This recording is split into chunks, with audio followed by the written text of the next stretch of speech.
চাইছি, আমরা জানিও না এখানে প্রধানমন্ত্রী আছে। শিক্ষামন্ত্রী মিলনের পদত্যাগ, অ্যাডমিশন পরীক্ষা তাহলে দিব না, এমনি ঢুকে যেতে পারবো, তাই না? এটা ক্লাস আর এটা পরীক্ষা একই জিনিস না। আমাদের কোমর সমান হাঁটু সমান পানি নিয়ে আমরা নাকি পরীক্ষা দিতে যাব।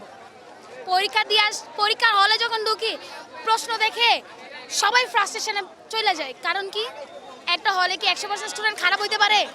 আপনি বলেন একটা হলে 100% স্টুডেন্ট খারাপ হইতে পারে? আমি মানে 80% বা 85% স্টুডেন্ট খারাপ হইতে পারে, আর 15% বা 20% ভালো হইতে পারে। একটা হলে জীবনেও 100% স্টুডেন্ট খারাপ হইতে পারে না। আমরা প্রশ্ন পাওয়ার পর একজনের তাকায় আছে। বুয়েট চুয়েট রুয়েটের কোশ্চেন আছে কেন? আমরা কি বুয়েট চুয়েট রুয়েটের এখন অ্যাডমিশন দিতে যাচ্ছি? এইচএসসি পরেই তো আমরা এগুলো দিব।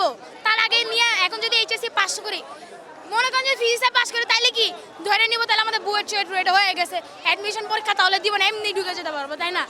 আমরা এখানে শান্তিতে আন্দোলন করতেছিলাম, এখানে নাকি প্রধানমন্ত্রী আসছে তাই পুলিশ আমাদেরকে আটকাইছে। আমরা কি প্রধানমন্ত্রী মারতে চাইছি নাকি আমরা প্রধানমন্ত্রী আহত করতে চাইছি? আমরা জানিও না এখানে প্রধানমন্ত্রী আছে। আমরা একটা দাবিতে নামছি এখানে যে শিক্ষামন্ত্রী মিলনের পদত্যাগ।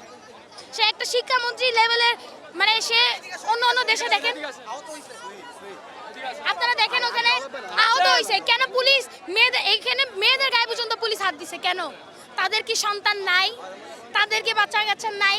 আজকে যারা হাত দিছে আল্লাহ তাদের বিচার করুক, এবং তাদের যদি মেয়ে সন্তান থাকে আমি তাদেরকে বলবো তোমাদের বাবা একটা কাপুরুষ কাপুরুষ কাপুরুষ।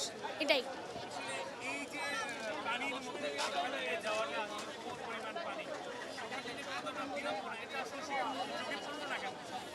তার কথা হচ্ছে সে যখন স্কুলে ছিল বুক সমান নদীর পানি পার করে সে পরীক্ষা দিতে যাইতো, স্কুল করতে যাইতো।